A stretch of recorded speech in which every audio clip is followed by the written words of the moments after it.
আসসালামু আলাইকুম ভিউয়ার্স, কি অবস্থা সবার? আশা করি সকলেই ভালো আছে।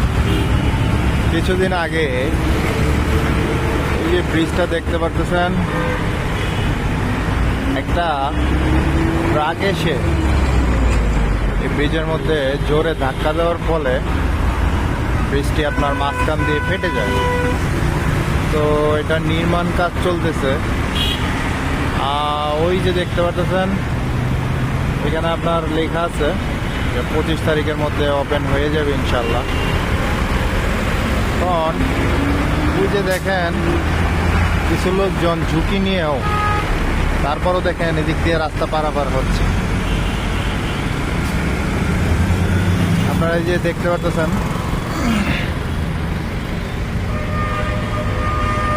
তো আমার কথা হচ্ছে এখানে ওভারব্রিজটা আপনার নোটিশ দেওয়া আছে যে 25 তারিখে ওপেন করে দিবে। তারপরেও অনেকে আপনার ঝুঁকি নিয়ে হলেও এদিক দিয়ে রাস্তা পারাপার হচ্ছে। তো এটা কতটুকু যুক্তিযুক্ত আপনারাই বলুন।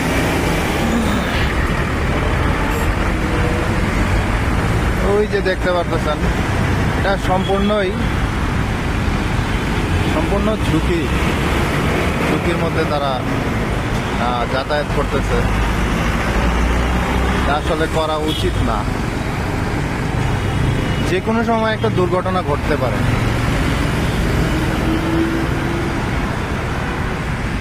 তো আমি মনে করি বিকল্প আরো অনেক রাস্তা আছে।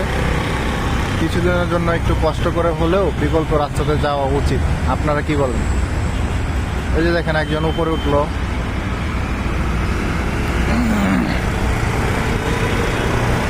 নামার চেষ্টা করতেছে।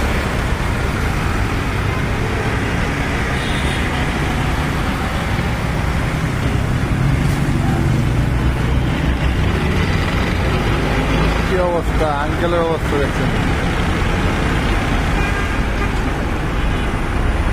এদিকে আপনার ঝুঁকি জেনেও আপনারা যে এভাবে রাস্তাটা পার হলেন, এটা কি ঠিক হচ্ছে?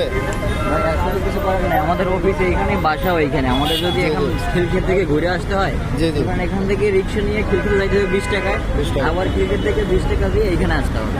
তো সেক্ষেত্রে এই হলো আসার জন্য 40 টাকা, আবার যাওয়ার জন্য 40 টাকা। সেক্ষেত্রে আমরা ছোটোখাটো চাকরি করি, আমাদের পক্ষে এখন ডেইলি 80 টাকা খরচ করার মতো কোনো ওয়ে নাই। তো সেক্ষেত্রে ঝুঁকি জেনেও আমাদেরকে একটা রিক্স নিয়ে পার হইতে হয়। এখন আপনার কি মনে হয়, এখানে দেখতে পাচ্ছেন যে 25 তারিখে আপনার